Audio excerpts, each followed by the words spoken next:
Nelson Mandela, I am prepared to die. I am the first accused.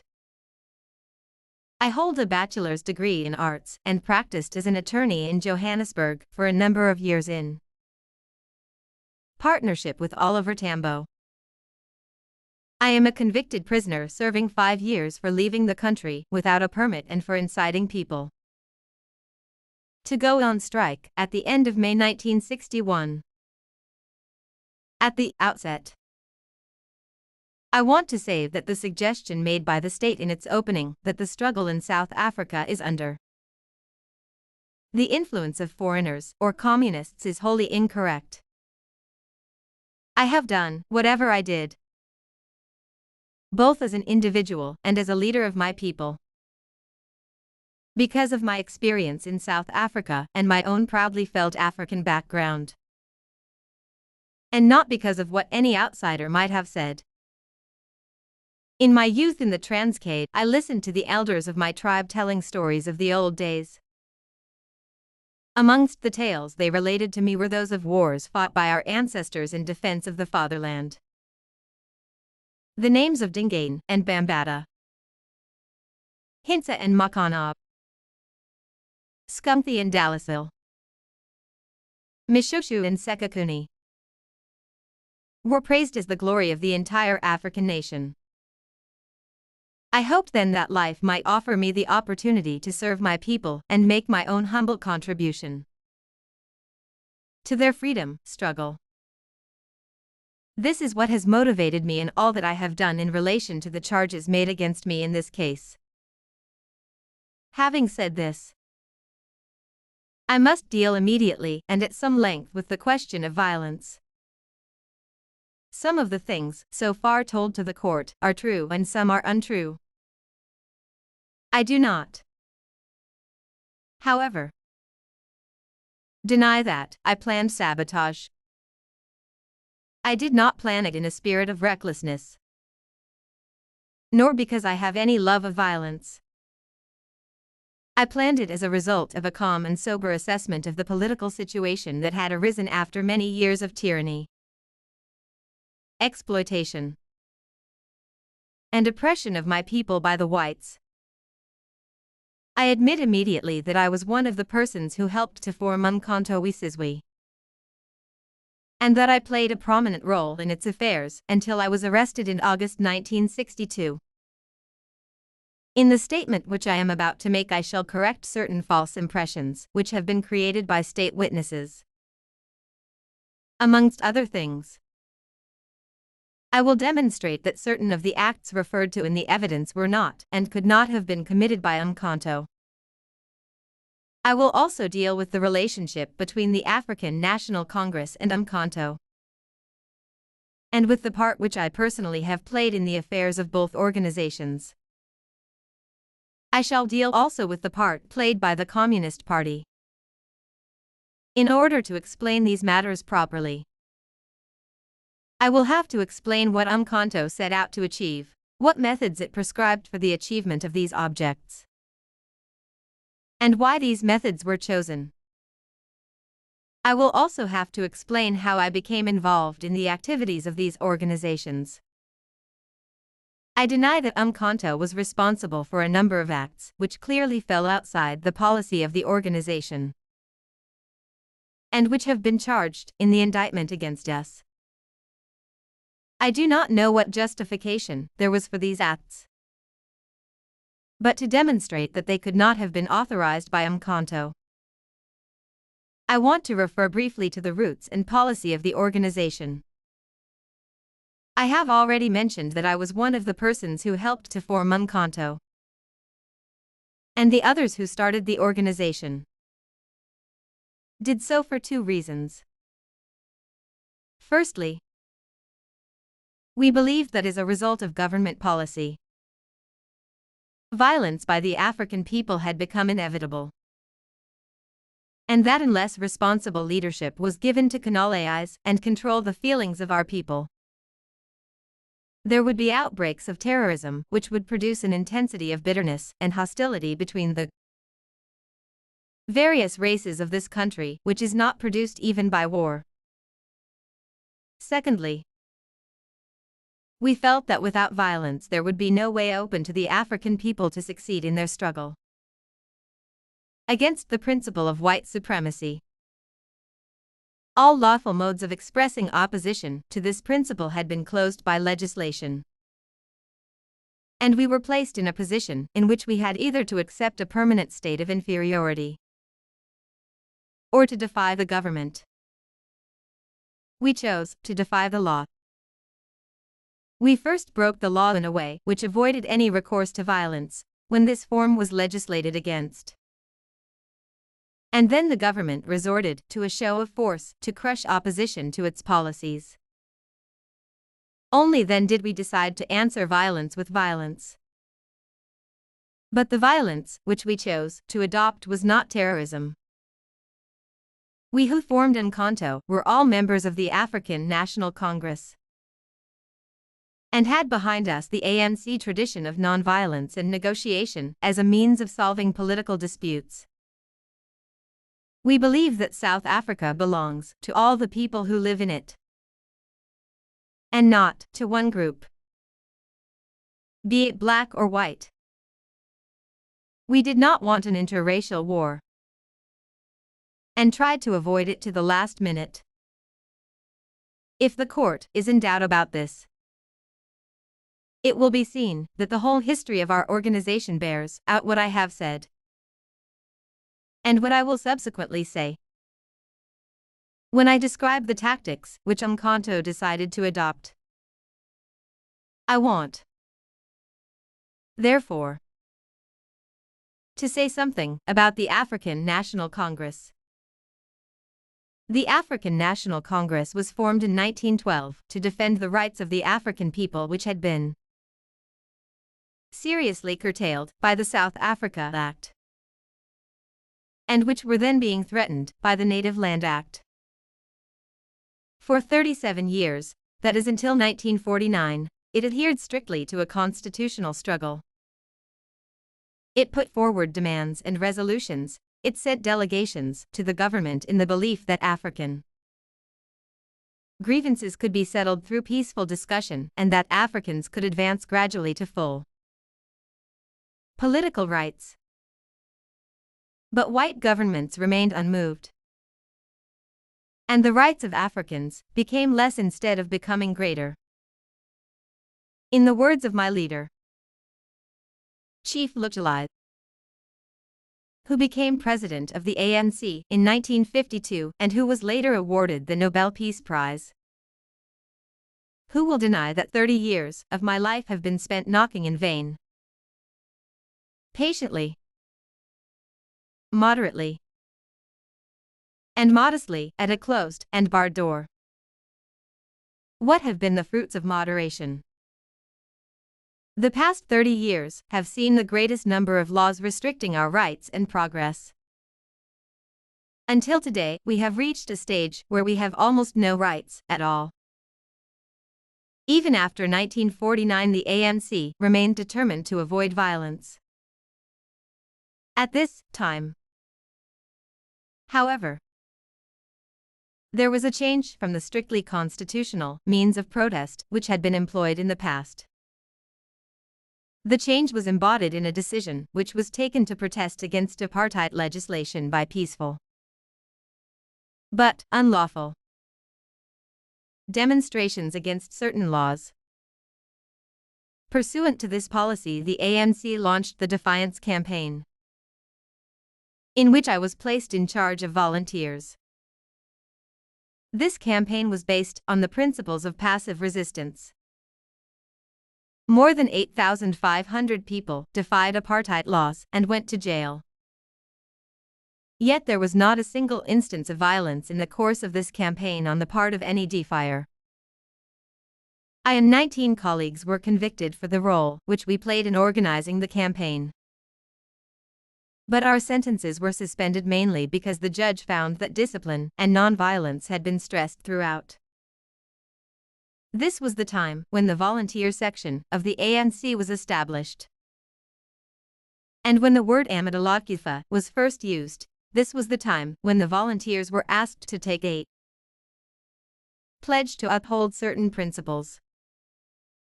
Evidence dealing with volunteers and their pledges has been introduced into this case, but completely out of context. The volunteers were not, and are not, the soldiers of a black army pledged to fight a civil war against the whites. They were, and are, dedicated workers who are prepared to lead campaigns initiated by the ANC to distribute leaflets, to organize strikes, or do whatever the particular campaign required. They are called volunteers because they volunteer to face the penalties of imprisonment and whipping which are now prescribed by the legislature for such acts. During the Defiance Campaign, the Public Safety Act and the Criminal Law Amendment Act were passed. These statutes provided harsher penalties for offenses committed by way of protests against laws. Despite this, the protests continued and the ANC adhered to its policy of nonviolence. In 1956, 156 leading members of the Congress Alliance, including myself, were arrested on a charge of high treason and charges under the Suppression of Communism Act. The nonviolent policy of the ANC was put in issue by the state. But when the court gave judgment some 5 years later, it found that the ANC did not have a policy of violence.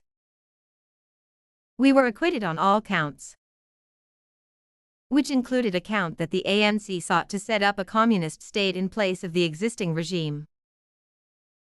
The government has always sought to label all its opponents as communists. This allegation has been repeated in the present case. But as I will show, the ANC is not, and never has been, a communist organization. In 1960 there was the shooting at Sharpeville, which resulted in the proclamation of a state of emergency and the declaration of the ANC as an unlawful organization. My colleagues and I, after careful consideration, decided that we would not obey this decree. The African people were not part of the government and did not make the laws by which they were governed. We believed in the words of the Universal Declaration of Human Rights, that the will of the people shall be the basis of authority of the government. And for us to accept the banning was equivalent to accepting the silencing of the Africans for all time. The ANC refused to dissolve, but instead went underground. We believed it was our duty to preserve this organization which had been built up with almost 50 years of unremitting toil. I have no doubt that no self-respecting white political organization would disband itself if declared illegal by a government in which it had no say. In 1960 the government held a referendum which led to the establishment of the Republic. Africans, who constituted approximately 70% of the population of South Africa, were not entitled to vote, and were not even consulted about the proposed constitutional change. All of us were apprehensive of our future under the proposed White Republic, and a resolution was taken to hold an all-African conference to call for a national convention and to organize mass demonstrations on the eve of the unwanted republic. If the government failed to call the convention, the conference was attended by Africans of various political persuasions. I was the secretary of the conference and undertook to be responsible for organizing the national stay-at-home, which was subsequently called to coincide with the declaration of the Republic. As all strikes by Africans are illegal, the person organizing such a strike must avoid arrest. I was chosen to be this person. And consequently I had to leave my home and family and my practice and go into hiding to avoid arrest.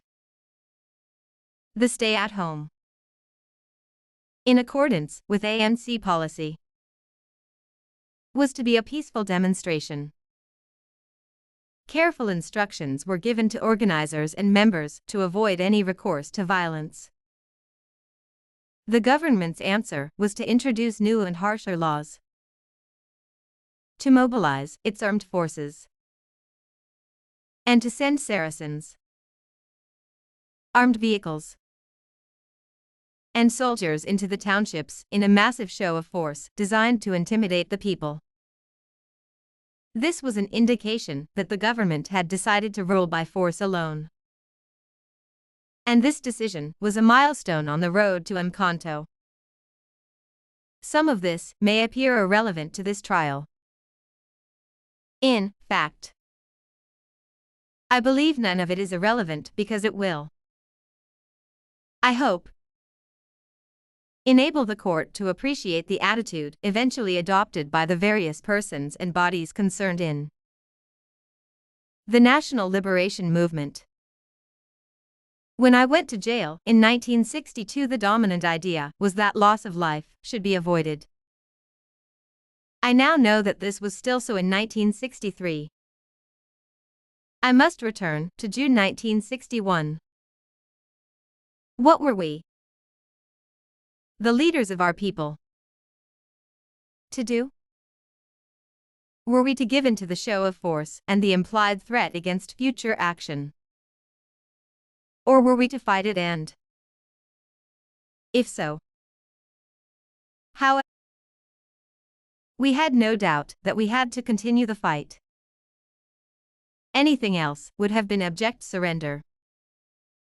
Our problem was not whether to fight, but was how to continue the fight. We of the ANC had always stood for a non-racial democracy, and we shrank from any action which might drive the races further apart than they already were. But the hard facts were that 50 years of non-violence had brought the African people nothing but more and more repressive legislation, and fewer rights. It may not be easy for this court to understand, but it is a fact that for a long time the people had been talking of violence, of the day when they would fight the white man and win back their country, and we, the leaders of the ANC, had nevertheless always prevailed upon them to avoid violence and to pursue peaceful methods. When some of us discussed this in May and June of 1961, it could not be denied that our policy to achieve a non-racial state by non-violence had achieved nothing, and that our followers were beginning to lose confidence in this policy and were developing disturbing ideas of terrorism. It must not be forgotten that by this time violence had, in fact, become a feature of the South African political scene. There had been violence in 1957 when the women of Zeerust were ordered to carry passes. There was violence in 1958 with the enforcement of cattle culling in Sekhukhune. There was violence in 1959 when the people of Cato Manor protested against pass raids. There was violence in 1960 when the government attempted to impose Bantu authorities in Pondoland. 39 Africans died in these disturbances. In 1961 there had been riots in warm baths. And all this time the Transkei had been a seething mass of unrest. Each disturbance pointed clearly to the inevitable growth among Africans of the belief that violence was the only way out. It showed that a government which uses force to maintain its rule teaches the oppressed to use force to oppose it. Already small groups had arisen in the urban areas and were spontaneously making plans for violent forms of political struggle. There now arose a danger that these groups would adopt terrorism against Africans, as well as whites, if not properly directed. Particularly disturbing was the type of violence engendered in places such as Zerust, Sekutkunaland, and Pondoland amongst Africans. It was increasingly taking the form not of struggle against the government, though this is what prompted it, but of civil strife amongst themselves, conducted in such a way that it could not hope to achieve anything other than a loss of life and bitterness. At the beginning of June 1961, after a long and anxious assessment of the South African situation, and some colleagues came to the conclusion that as violence in this country was inevitable, it would be unrealistic and wrong for African leaders to continue preaching peace and nonviolence at a time when the government met our peaceful demands with force. This conclusion was not easily arrived at.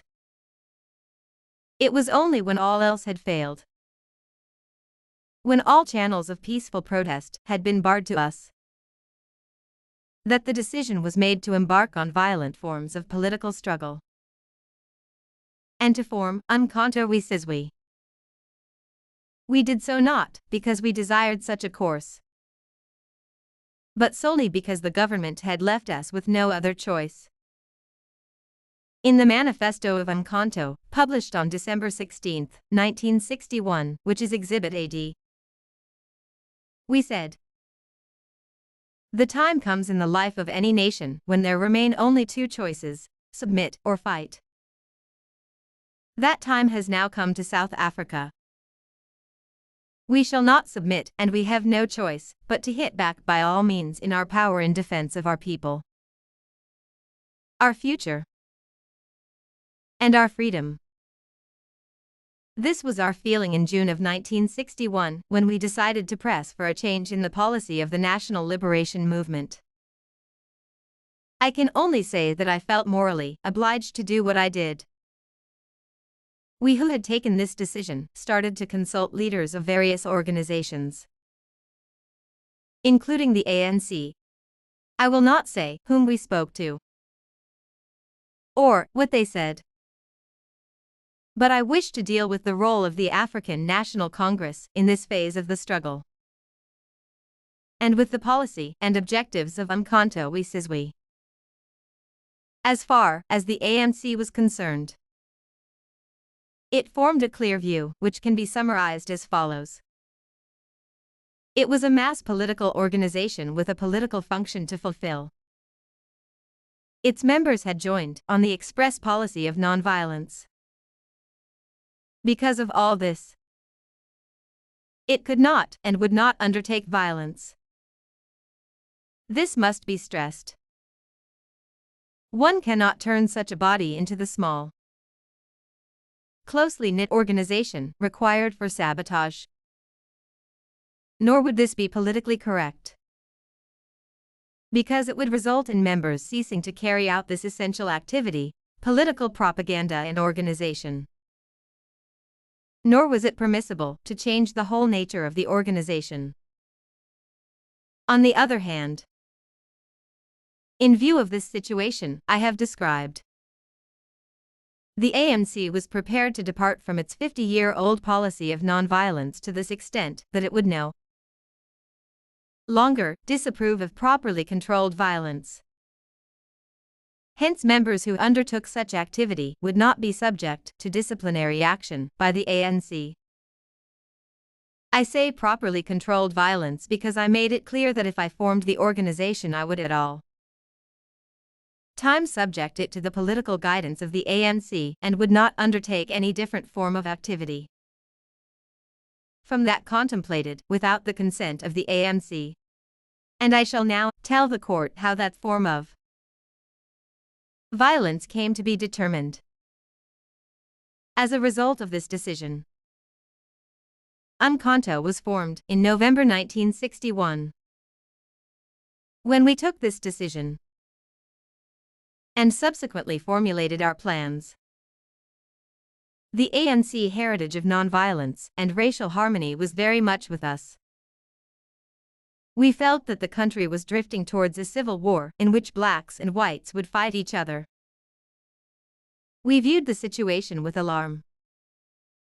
Civil war could mean the destruction of what the ANC stood for. With civil war, racial peace would be more difficult than ever to achieve. We already have examples in South African history of the results of war.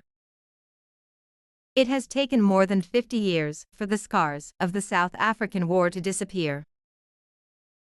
How much longer would it take to eradicate the scars of interracial civil war, which could not be fought without a great loss of life on both sides? The avoidance of civil war had dominated our thinking for many years. But when we decided to adopt violence as part of our policy, we realized that we might one day have to face the prospect of such a war. This had to be taken into account in formulating our plans. We required a plan which was flexible and which permitted us to act in accordance with the needs of the times. Above all, the plan had to be one which recognized civil war as the last resort, and left the decision on this question to the future. We did not want to be committed to civil war, but we wanted to be ready if it became inevitable. 4 forms of violence were possible. There is sabotage. There is guerrilla warfare. There is terrorism. And there is open revolution. We chose to adopt the first method and to exhaust it before taking any other decision. In the light of our political background, the choice was a logical one. Sabotage did not involve loss of life, and it offered the best hope for future race relations. Bitterness would be kept to a minimum, and if the policy bore fruit, democratic government could become a reality. This is what we felt at the time. And this is what we said in our manifesto, Exhibit AD. We of Umkhonto, we says we have always sought to achieve liberation without bloodshed and civil clash. We hope, even at this late hour, that our first actions will awaken everyone to a realization of the disastrous situation to which the nationalist policy is leading. We hope that we will bring the government and its supporters to their senses before it is too late, so that both the government and its policies can be changed before matters reach the desperate state of civil war. The initial plan was based on a careful analysis of the political and economic situation of our country. We believed that South Africa depended to a large extent on foreign capital and foreign trade. We felt that planned destruction of power plants and interference with rail and telephone communications would tend to scare away capital from the country, make it more difficult for goods from the industrial areas to reach the seaports on schedule, and would in the long run be a heavy drain on the economic life of the country, thus compelling the voters of the country to reconsider their position. Attacks on the economic lifelines of the country were to be linked with sabotage on government buildings and other symbols of apartheid. These attacks would serve as a source of inspiration to our people. In addition, they would provide an outlet for those people who were urging the adoption of violent methods and would enable us to give concrete proof to our followers that we had adopted a stronger line and were fighting back against government violence. In addition, if mass action were successfully organized and mass reprisals taken, we felt that sympathy for our cause would be roused in other countries, and that greater pressure would be brought to bear on the South African government. This, then, was the plan. Umkhonto was to perform sabotage, and strict instructions were given to its members right from the start that on no account were they to injure or kill people in planning or carrying out operations. These instructions have been referred to in the evidence of Mr. X and Mr. Z. The affairs of the Umkhonto were controlled and directed by a national high command, which had powers of co-option and which could, and did, appoint regional commands. The High Command was the body which determined tactics and targets and was in charge of training and finance. Under the High Command, there were regional commands which were responsible for the direction of the local sabotage groups. Within the framework of the policy laid down by the National High Command, the regional commands had authority to select the targets to be attacked. They had no authority to go beyond the prescribed framework and thus had no authority to embark upon acts which endangered life or which did not fit into the overall plan of sabotage. For instance, Umkhonto members were forbidden ever to go armed into operation. Incidentally, the terms High Command and Regional Command were an importation from the Jewish national underground organization Irgun Zvi Leumi, which operated in Israel between 1944 and 1948. Umkhonto had its first operation on December 16, 1961, when government buildings in Johannesburg, Port Elizabeth, and Durban were attacked. The selection of targets is proof of the policy to which I have referred. Had we intended to attack life, we would have selected targets where people congregated and not empty buildings and power stations. The sabotage which was committed before December 16, 1961 was the work of isolated groups and had no connection whatever with Umkhonto. In fact, some of these and a number of later acts were claimed by other organizations. The Manifesto of Umkhonto was issued on the day that operations commenced. The response to our actions and manifesto among the white population was characteristically violent. The government threatened to take strong action and called upon its supporters to stand firm and to ignore the demands of the Africans. The whites failed to respond by suggesting change. They responded to our call by suggesting the lager. In contrast, the response of the Africans was one of encouragement. Suddenly, there was hope again. Things were happening. People in the townships became eager for political news. A great deal of enthusiasm was generated by the initial successes, and people began to speculate on how soon freedom would be obtained. But we in Umkhonto weighed up the white response with anxiety. The lines were being drawn. The whites and blacks were moving into separate camps, and the prospects of avoiding a civil war were made less. The white newspapers carried reports that sabotage would be punished by death. If this was so, how could we continue to keep Africans away from terrorism? Already scores of Africans had died as a result of racial friction. In 1920, when the famous leader, Masabala, was held in Port Elizabeth jail, 24 of a group of Africans who had gathered to demand his release were killed by the police and white civilians. In 1921, more than 100 Africans died in the Bulhoek affair. In 1924, over 200 Africans were killed when the administrator of Southwest Africa led a force against a group which had rebelled against the imposition of dog tax. On May 1, 1950, 18 Africans died as a result of police shootings during the strike.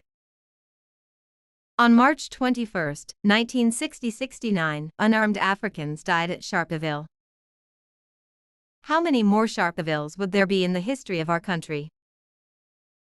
And how many more Sharpevilles could the country stand without violence and terror becoming the order of the day? And what would happen to our people when that stage was reached? In the long run, we felt certain we must succeed. But at what cost to ourselves and the rest of the country?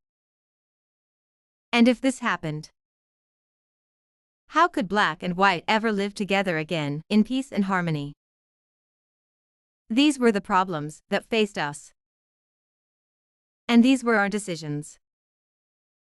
Experience convinced us that rebellion would offer the government limitless opportunities for the indiscriminate slaughter of our people. But it was precisely because the soil of South Africa is already drenched with the blood of innocent Africans that we felt it our duty to make preparations as a long-term undertaking to use force in order to defend ourselves against force. If war were inevitable, we wanted the fight to be conducted on terms most favorable to our people. The fight which held out prospects best for us and the least risk of life to both sides was guerrilla warfare. We decided, therefore, in our preparations for the future, to make provision for the possibility of guerrilla warfare. All whites undergo compulsory military training. But no such training was given to Africans. It was in our view essential to build up a nucleus of trained men who would be able to provide the leadership which would be required if guerrilla warfare started. We had to prepare for such a situation before it became too late to make proper preparations. It was also necessary to build up a nucleus of men trained in civil administration and other professions, so that Africans would be equipped to participate in the government of this country as soon as they were allowed to do so.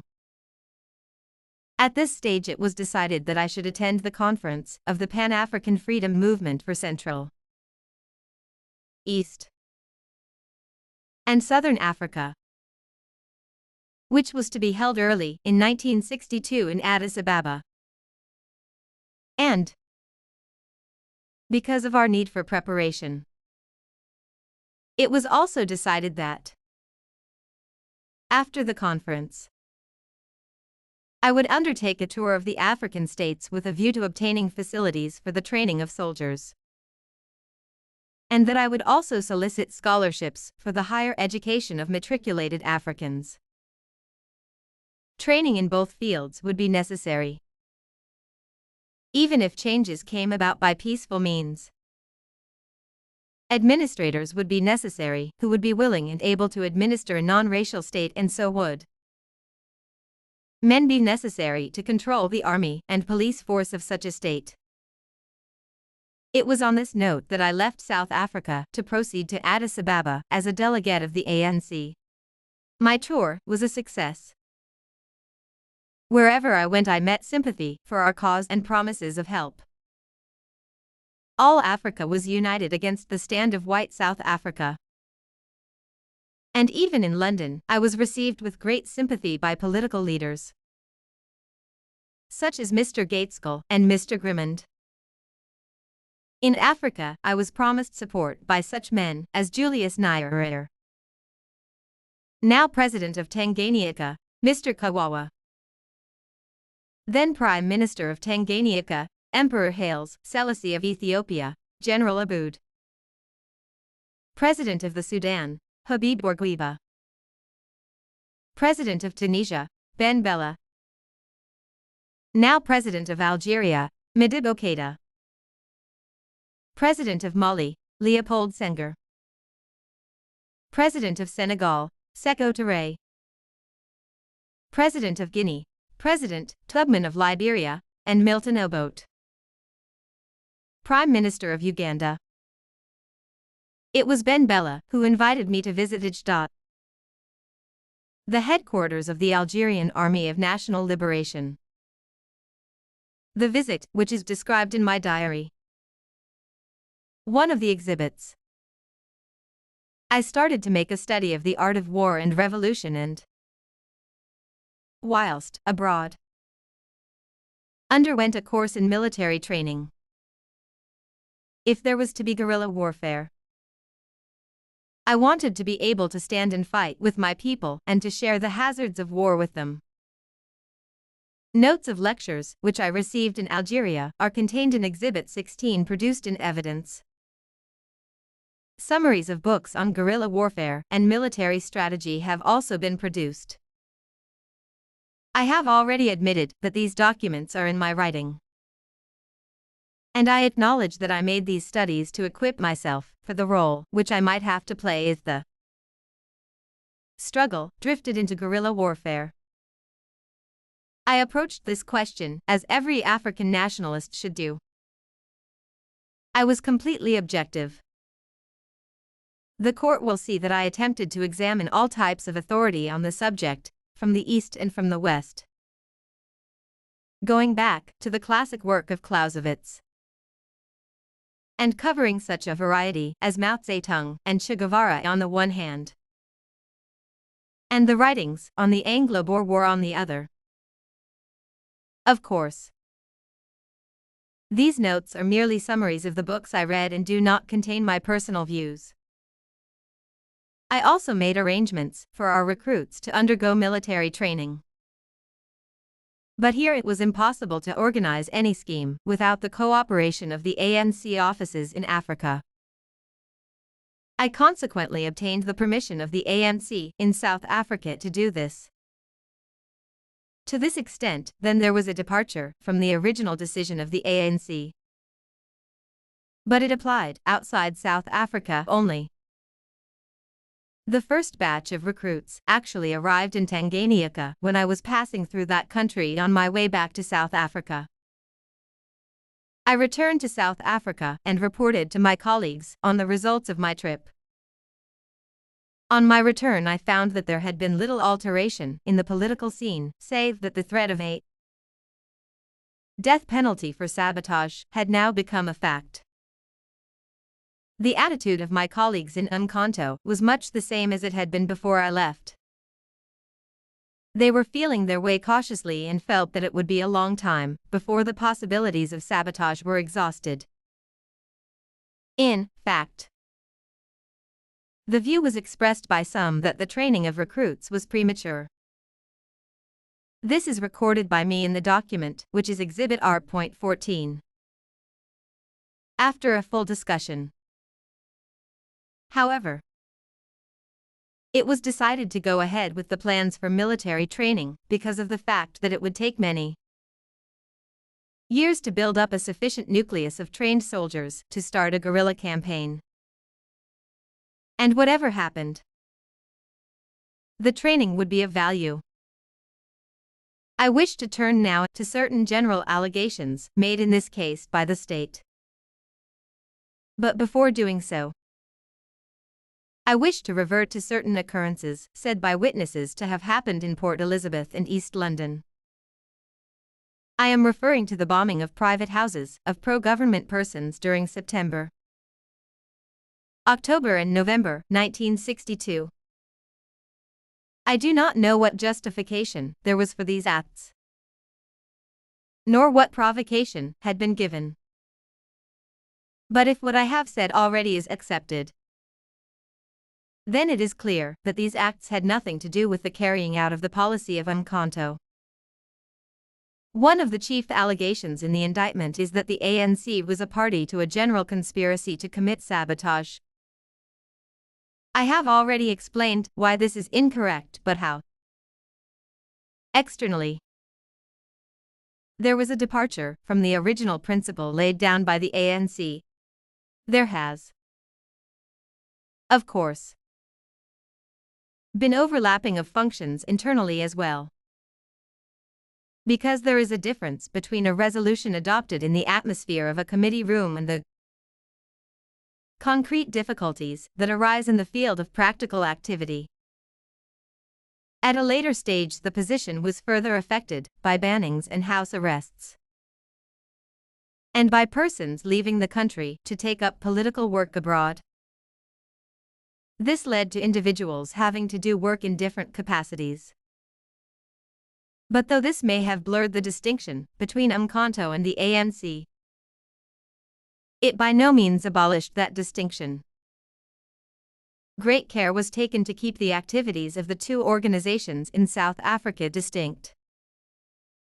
The ANC remained a mass political body of Africans, only carrying on the type of political work they had conducted prior to 1961. Umkhonto remained a small organization, recruiting its members from different races and organizations and trying to achieve its own particular object. The fact that members of Umkhonto were recruited from the ANC and the fact that persons served both organizations, like Solomon Banjwa, did not, in our view, change the nature of the ANC or give it a policy of violence. This overlapping of officers, however, was more the exception than the rule. This is why persons such as Mr. X and Mr. Z, who were on the regional command of their respective areas, did not participate in any of the ANC committees or activities, and why people such as Mr. Bennett Mashiyana and Mr. Reginald Ntebe did not hear of sabotage at their ANC meetings. Another of the allegations in the indictment is that Rivonia was the headquarters of Umkhonto. This is not true of the time when I was there. I was told, of course, and knew that certain of the activities of the Communist Party were carried on there. But this is no reason, as I shall presently explain, why I should not use the place. I came there in the following manner. As already indicated, early in April 1961, I went underground to organize the May General Strike. My work entailed traveling throughout the country, living now in African townships, then in country, villages and again in cities. During the second half of the year, I started visiting the Parktown home of Arthur Goldreich, where I used to meet my family privately, although I had no direct political association with him. I had known Arthur Goldreich socially since 1958. In October, Arthur Goldreich informed me that he was moving out of town and offered me a hiding place there. A few days thereafter, he arranged for Michael Harmel to take me to Rivonia. I naturally found Rivonia an ideal place for the man who lived the life of an outlaw.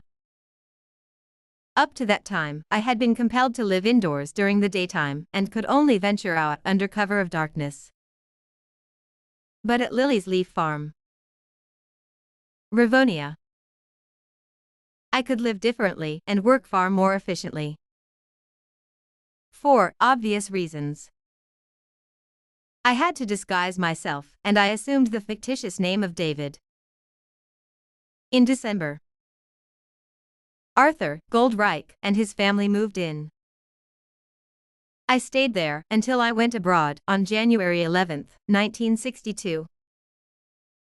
As already indicated, I returned in July 1962 and was arrested in Natal on August 5. Up to the time of my arrest, Lily's Leaf Farm was the headquarters of neither the African National Congress nor Umkhonto. With the exception of myself, none of the officials or members of these bodies lived there. No meetings of the governing bodies were ever held there, and no activities connected with them were either organized or directed from there. On numerous occasions, during my stay at Lily's Leaf Farm, I met both the executive committee of the ANC, as well as the NHC.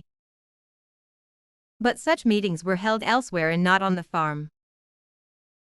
Whilst staying at Lily's Leaf Farm, I frequently visited Arthur Goldreich in the main house, and he also paid me visits in my room. We had numerous political discussions, covering a variety of subjects. We discussed ideological and practical questions, the Congress alliance, Umkhonto and its activities generally, and his experiences as a soldier in the Palmach, the military wing of the Haganah. Haganah was the political authority of the Jewish national movement in Palestine. Because of what I had got to know of Goldreich, I recommended on my return to South Africa that he should be recruited to Umkhonto. I do not know of my personal knowledge whether this was done. Another of the allegations made by the state is that the aims and objects of the ANC and the Communist Party are the same. I wish to deal with this and with my own political position, because I must assume that the state may try to argue from certain exhibits that I tried to introduce Marxism into the ANC. The allegation as to the ANC is false. This is an old allegation which was disproved at the treason trial and which has again reared its head. But since the allegation has been made again, I shall deal with it as well as with the relationship between the ANC and the Communist Party and Umkhonto and that party. The ideological creed of the ANC is, and always has been, the creed of African nationalism. It is not the concept of African nationalism expressed in the cry, "Drive the white man into the sea." The African nationalism for which the ANC stands is the concept of freedom and fulfillment for the African people in their own land.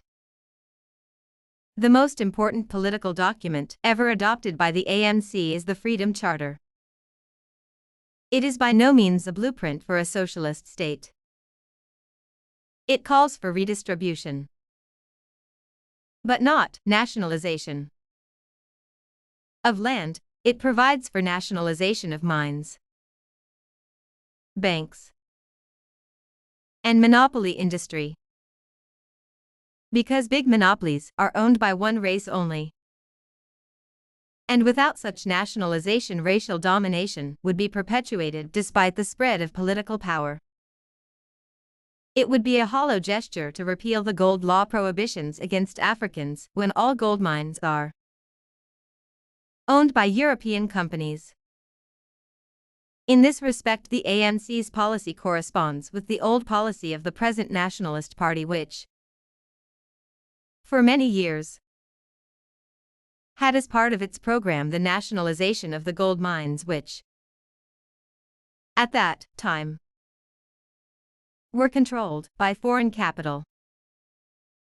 Under the Freedom Charter, nationalization would take place in an economy based on private enterprise. The realization of the Freedom Charter would open up fresh fields for a prosperous African population of all classes, including the middle class. The ANC has never at any period of its history advocated a revolutionary change in the economic structure of the country. Nor has it, to the best of my recollection, ever condemned capitalist society. As far as the Communist Party is concerned, and if I understand its policy correctly, it stands for the establishment of a state based on the principles of Marxism, although it is prepared to work for the Freedom Charter as a short-term solution to the problems created by white supremacy. It regards the Freedom Charter as the beginning, and not the end, of its program. The ANC, unlike the Communist Party, admitted Africans only as members. Its chief goal was, and is, for the African people to win unity and full political rights. The Communist Party's main aim, on the other hand, was to remove the capitalists and to replace them with a working-class government. The Communist Party sought to emphasize class distinctions whilst the ANC seeks to harmonize them. This is a vital distinction. It is true that there has often been close cooperation between the ANC and the Communist Party. But cooperation is merely proof of a common goal, in this case the removal of white supremacy, and is not proof of a complete community of interests. The history of the world is full of similar examples. Perhaps the most striking illustration is to be found in the cooperation between Great Britain, the United States of America, and the Soviet Union in the fight against Hitler. Nobody but Hitler would have dared to suggest that such cooperation turned Churchill or Roosevelt into communists or communist tools, or that Britain and America were working to bring about a communist world. Another instance of such cooperation is to be found precisely in Umkhonto. Shortly after Umkhonto was constituted, I was informed by some of its members that the Communist Party would support Umkhonto. And this then occurred. At a later stage, the support was made openly. I believe that communists have always played an active role in the fight by colonial countries for their freedom, because the short-term objects of communism would always correspond with the long-term objects of freedom movements. Thus, communists have played an important role in the freedom struggles fought in countries such as Malaya, Algeria, and Indonesia. Yet none of these states today are communist countries. Similarly, in the underground resistance movements which sprung up in Europe during the last World War, communists played an important role. Even General Chiang Kai-shek, today one of the bitterest enemies of communism, fought together with the communists against the ruling class in the struggle which led to his assumption of power in China in the 1930s. This pattern of cooperation between communists and non-communists has been repeated in the National Liberation Movement of South Africa. Prior to the banning of the Communist Party, joint campaigns involving the Communist Party and the Congress movements were an accepted practice. African communists could, and did, become members of the ANC, and some served on the national, provincial, and local committees. Amongst those who served on the national executive are Albert Nzala, a former secretary of the Communist Party, Moses Kotane, another former secretary, and J.B. Marks, a former member of the Central Committee. I joined the ANC in 1944, and in my younger days, I held the view that the policy of admitting communists to the ANC and the close cooperation which existed at times on specific issues between the ANC and the Communist Party would lead to a watering down of the concept of African nationalism. At that stage, I was a member of the African National Congress Youth League, and was one of a group which moved for the expulsion of communists from the ANC. This proposal was heavily defeated. Amongst those who voted against the proposal were some of the most conservative sections of African political opinion. They defended the policy on the ground that from its inception the ANC was formed and built up not as a political party with one school of political thought, but as a parliament of the African people, accommodating people of various political convictions, all united by the common goal of national liberation. I was eventually won over to this point of view, and I have upheld it ever since.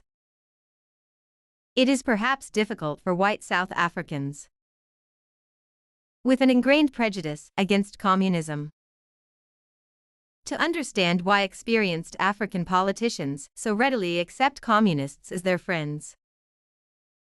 But to us the reason is obvious. Theoretical differences amongst those fighting against oppression is a luxury we cannot afford at this stage. What is more, for many decades communists were the only political group in South Africa who were prepared to treat Africans as human beings and their equals, who were prepared to eat with us, talk with us, live with us, and work with us. They were the only political group which was prepared to work with the Africans for the attainment of political rights and a stake in society. Because of this, there are many Africans who, today, tend to equate freedom with communism. They are supported in this belief by a legislature which brands all exponents of democratic government and African freedom as communists and bans many of them, who are not communists, under the suppression of Communism Act. Although I have never been a member of the Communist Party, I myself have been named under that pernicious act because of the role I played in the defiance campaign. I have also been banned and imprisoned under that act. It is not only in internal politics that we count communists as amongst those who support our cause. In the international field, communist countries have always come to our aid. In the United Nations and other councils of the world, the communist bloc has supported the Afro-Asian struggle against colonialism and often seems to be more sympathetic to our plight than some of the Western powers.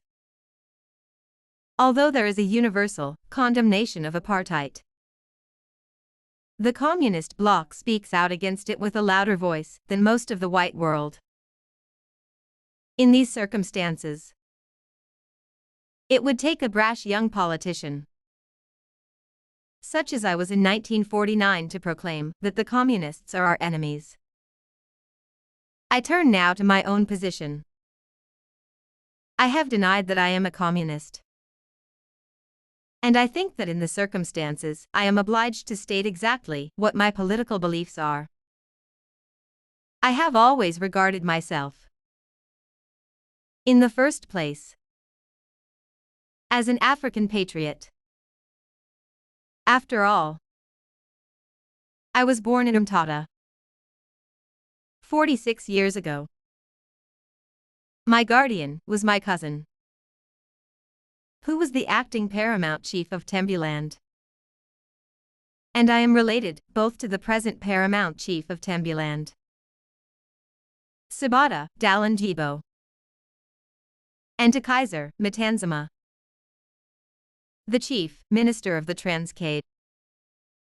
Today I am attracted by the idea of a classless society, an attraction which springs in part from Marxist reading and, in part, from my admiration of the structure and organization of early African societies in this country.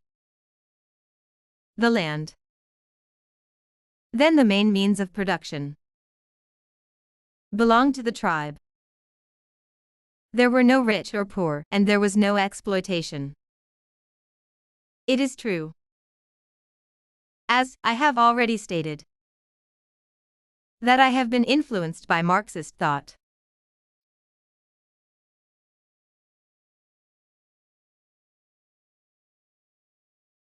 Such widely different persons as Gandhi, Nehru, Nkrumah, and Nasser all acknowledge this fact. We all accept the need for some form of socialism to enable our people to catch up with the advanced countries of this world and to overcome their legacy of extreme poverty. But this does not mean we are Marxists. Indeed, for my own part, I believe that it is open to debate whether the Communist Party has any specific role to play at this particular stage of our political struggle.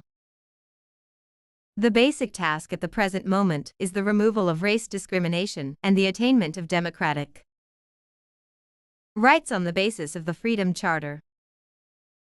insofar as that party furthers this task. I welcome its assistance. I realize that it is one of the means by which people of all races can be drawn into our struggle. From my reading of Marxist literature and from conversations with Marxists, I have gained the impression that communists regard the parliamentary system of the West as undemocratic and reactionary. But, on the contrary, I am an admirer of such a system. The Magna Carta, the Petition of Rights, and the Bill of Rights are documents which are held in veneration by Democrats throughout the world. I have great respect for British political institutions and for the country's system of justice. I regard the British Parliament as the most democratic institution in the world, and the independence and impartiality of its judiciary never fails to arouse my admiration. The American Congress, that country's doctrine of separation of powers, as well as the independence of its judiciary, arouses in me similar sentiments. I have been influenced in my thinking by both West and East. All this has led me to feel that in my search for a political formula, I should be absolutely impartial and objective. I should tie myself to no particular system of society other than of socialism. I must leave myself free to borrow the best from the West and from the East. There are certain exhibits which suggest that we received financial support from abroad, and I wish to deal with this question. Our political struggle has always been financed from internal sources, from funds raised by our own people and by our own supporters. Whenever we had a special campaign or an important political case, for example, the treason trial, we received financial assistance from sympathetic individuals and organizations in the Western countries. We had never felt it necessary to go beyond these sources. But when in 1961 the Umkhonto was formed, and a new phase of struggle introduced, we realized that these events would make a heavy call on our slender resources, and that the scale of our activities would be hampered by the lack of funds. One of my instructions, as I went abroad in January 1962, was to raise funds from the African states.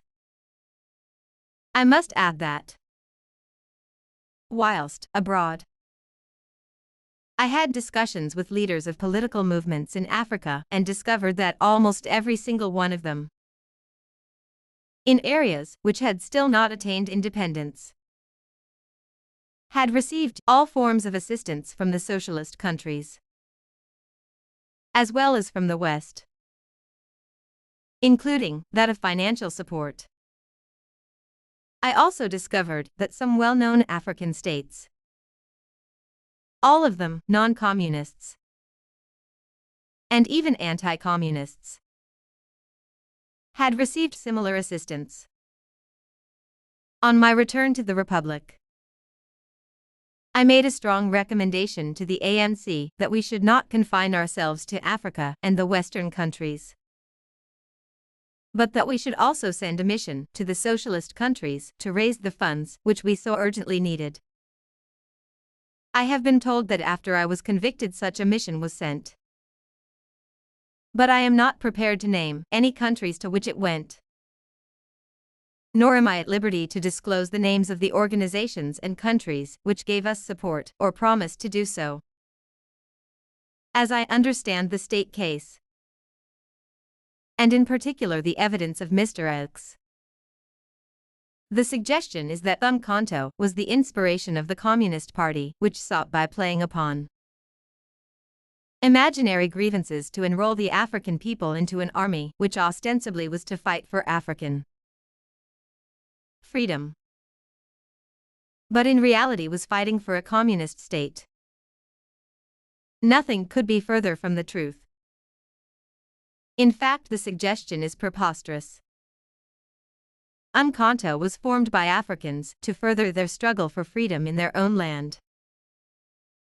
Communists and others supported the movement. And we only wish that more sections of the community would join us.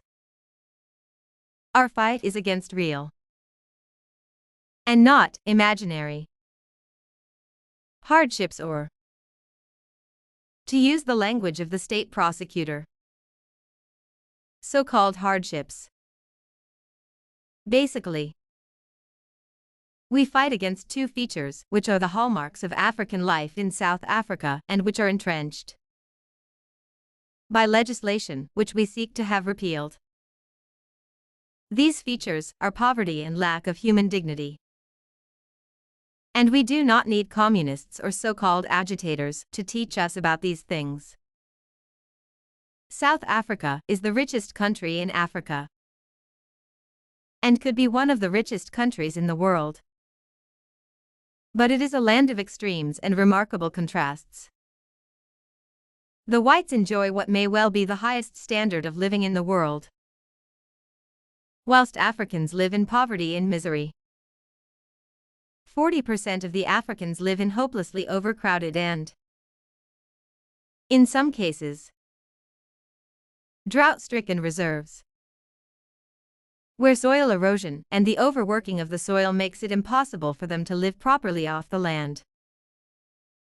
30% are laborers, labor tenants, and squatters on white farms and work and live under conditions similar to those of the serfs of the Middle Ages. The other 30% live in towns where they have developed economic and social habits which bring them closer in many respects to white standards. Yet most Africans, even in this group, are impoverished by low incomes and high cost of living. The highest paid and the most prosperous section of urban African life is in Johannesburg. Yet their actual position is desperate.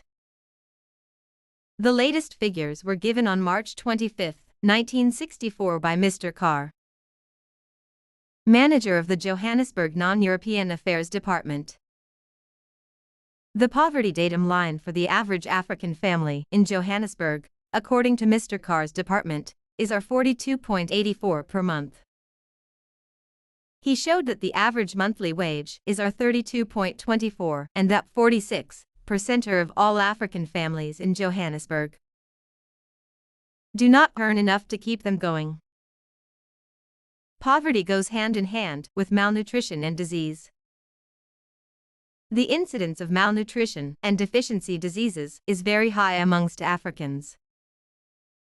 Tuberculosis, pellagra, kwashiorkor, gastroenteritis, and scurvy bring death and destruction of health. The incidence of infant mortality is one of the highest in the world, according to the medical officer of health for Pretoria. Tuberculosis kills 40 people a day, almost all Africans. And in 1961 there were 58,491 new cases reported. These diseases not only destroy the vital organs of the body, but they result in retarded mental conditions and lack of initiative, and reduce powers of concentration. The secondary results of such conditions affect the whole community and the standard of work performed by African laborers. The complaint of Africans, however, is not only that they are poor and the whites are rich, but that the laws which are made by the whites are designed to preserve this situation. There are two ways to break out of poverty. The first is by formal education, and the second is by the worker acquiring a greater skill at his work and thus higher wages. As far as Africans are concerned, both these avenues of advancement are deliberately curtailed by legislation. The present government has always sought to hamper Africans in their search for education. One of their early acts, after coming into power, was to stop subsidies for African school feeding. Many African children who attended schools depended on this supplement to their diet. This was a cruel act. There is compulsory education for all white children at virtually no cost to their parents, be they rich or poor. Similar facilities are not provided for the African children, though there are some who receive such assistance. African children, however, generally have to pay more for their schooling than whites. According to figures quoted by the South African Institute of Race Relations in its 1963 journal, approximately 40% of African children in the age group between 7 to 14 do not attend school. For those who do attend school, the standards are vastly different from those afforded to white children. In 1960–61, the per capita government spending on African students at state-aided schools was estimated at $12.46.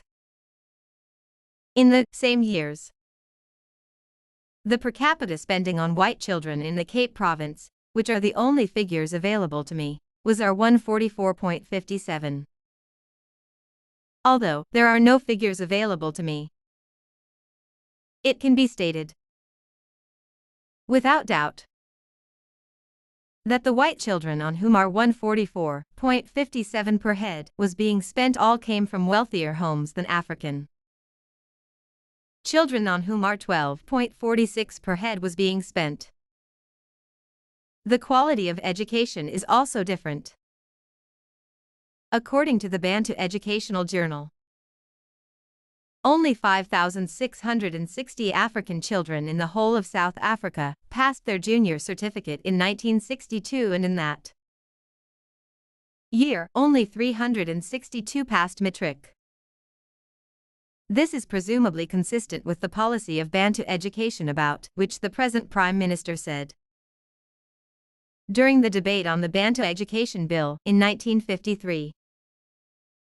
When I have control of native education, I will reform it so that natives will be taught from childhood to realize that equality with Europeans is not for them. People who believe in equality are not desirable teachers for natives. When my department controls native education, it will know for what class of higher education a native is fitted, and whether he will have a chance in life to use his knowledge. The other main obstacle to the economic advancement of the African is the industrial color bar, under which all the better jobs of industry are reserved for whites only. Moreover, Africans who do obtain employment in the unskilled and semi-skilled occupations which are open to them are not allowed to form trade unions which have recognition under the Industrial Conciliation Act. This means that strikes of African workers are illegal, and that they are denied the right of collective bargaining, which is permitted to the better paid white workers. The discrimination in the policy of successive South African governments towards African workers is demonstrated by the so-called civilized labor policy, under which sheltered, unskilled government jobs are found for those white workers who cannot make the grade in industry at wages which far exceed the earnings of the average African employee in industry. The government often answers its critics by saying that Africans in South Africa are economically better off than the inhabitants of the other countries in Africa. I do not know whether this statement is true and doubt whether any comparison can be made without having regard to the cost of living index in such countries. But even if it is true, as far as the African people are concerned, it is irrelevant. Our complaint is not that we are poor by comparison with people in other countries, but that we are poor by comparison with the white people in our own country. and that we are prevented by legislation from altering this imbalance. The lack of human dignity experienced by Africans is the direct result of the policy of white supremacy. White supremacy implies black inferiority. Legislation designed to preserve white supremacy entrenches this notion. Menial tasks in South Africa are invariably performed by Africans. When anything has to be carried or cleaned, the white man will look around for an African to do it for him, whether the African is employed by him or not. Because of this sort of attitude, whites tend to regard Africans as a separate breed. They do not look upon them as people with families of their own. They do not realize that they have emotions, that they fall in love like white people do, that they want to be with their wives and children like white people want to be with theirs, that they want to earn enough money to support their families properly, to feed and clothe them and send them to school. And what houseboy or garden boy or laborer can ever hope to do this? Pass laws, which to the Africans are among the most hated bits of legislation in South Africa, render any African liable to police surveillance at any time.